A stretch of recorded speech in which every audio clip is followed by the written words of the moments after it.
ఇక్కడ మా హస్బెండ్ ఏం చేస్తున్నారని అనుకుంటున్నారా? అప్పడాలకి ముద్ద అయితే పేడిస్తున్నారండి. ఎంత బాగా పేడిస్తే అంత బాగా వస్తాయి అన్నమాట అప్పడాలు. కానీ చాలా కష్టం అండి పేడించడం, చెమటలెక్కిపోతున్నారు. సో ఇంకా ఆ ముద్దని మాకు ఇచ్చేసి మేము ఈ విధంగా ఉండల్లాగా చుట్టుకొని నువ్వుల్లో అయితే కలిపేస్తూ ఉన్నామండి. సో ఊర్లో అప్పడాలంటే ఫేమస్ అనమాట. అంటే స్నాక్స్ లాగా కానీ టైం పాస్కి కానీ చక్కగా కర్రీ లేకపోయినా సరే తినేయొచ్చు అనమాట. సో ఈ విధంగా మేము నువ్వుల్లో అయితే కలిపేసుకుంటూ ఉన్నాము.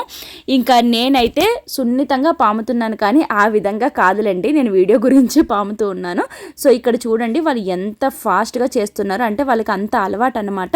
సో ఇంక ఈ విధంగా చేసిన తర్వాత ఈ విధంగా ఆరేసుకుంటూ ఉన్నాం అనమాట. అప్పడాలని ఆరేసుకున్న తర్వాత ఇంకా ఆయిల్లో వేయించుకుంటే సరిపోతుంది. చాలా టేస్టీ ఉంటుంది. అండ్ పేడించిన చెయ్యి చూడండి మా హస్బెండ్ది అంత బాగా గీక్కుంటున్నారనమాట. సో దాంతో కూడా అట్టుపోస్తారంట. ఈ అప్పడాల ముద్ద అంటే నాకు చాలా ఇష్టం అండి. నేను మా హస్బెండ్ అయితే టేస్ట్ చూసాము. ఇదండి షార్ట్ వీడియో, నచ్చింది అనుకుంటున్నాను. Bye bye.